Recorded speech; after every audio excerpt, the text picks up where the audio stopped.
നമസ്കാരം രേണു ചേച്ചി. നമസ്കാരം. ചേച്ചിയുടെ സ്വന്തം പേജിലല്ലേ എന്തെങ്കിലും വീഡിയോ ഇടുന്നത് അല്ലേ? അല്ലേ അല്ല ജോസേ? എന്നിട്ട് ഇദ്ദേഹത്തെ ഈ സഹോദരിയെ കുറ്റം പറയാൻ കുറെ ആൾക്കാർ വരുന്നു.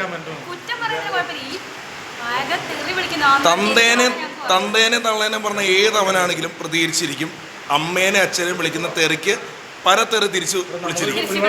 ഒരുത്തനോട് പറഞ്ഞു അവൻ നമ്പർ അയക്കണമെന്ന് പറഞ്ഞു, അവൻ അയക്കില്ല. അതിനുള്ള ഉറപ്പൊന്നുമില്ല, ഫേക്ക് ഐ ഡി ആണ്. നമ്മളൊരുപാട് സിനിമ നടിമാരോട് ഫോട്ടോ വീഡിയോ ഒക്കെ എടുത്തിട്ടുണ്ട്. പക്ഷേ ഇതെന്ന് പറഞ്ഞേ രേണുസ പ്രതികരിച്ചിരിക്കില്ലേ? കാരണം എന്ന് വെച്ചാൽ അതിനെ കുറിച്ചൊന്നും പറഞ്ഞു. രേണുസ പറ അതിനെ കുറിച്ച്. ജസ്റ്റ് ഒരു കാര്യമില്ല, നിനക്കൊക്കെ വേദന എടുക്കും. നീയൊക്കെ എന്നെ പറഞ്ഞ ഞാൻ നിന്നെ പറയാം, നിന്റെ എൻ്റെ അപ്പനെ അമ്മയും നിന്റെ അപ്പനെ അമ്മയും പറഞ്ഞു. ഈ കഴിഞ്ഞൊരു കമ്പനിയിൽ സൂചിച്ചാണ് പറയും. സൂചിച്ചാണ് നിന്നോട് എന്നെ ചെയ്തേ? സുധിച്ചേട്ടൻ അതിനെ അറിയുന്ന പോലുമില്ലോ.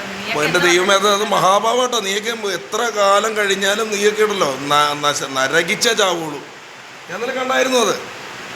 കാരണം സോഷ്യൽ മീഡിയയിൽ ഇവർക്ക് കിട്ടിയിരിക്കുന്ന ഇതെന്ന് പറയുക ജനങ്ങളുടെ സപ്പോർട്ടിൽ കയറി വന്നിരിക്കുന്നത്.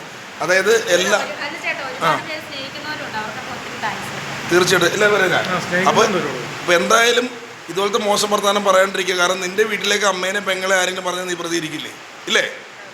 അല്ലേ?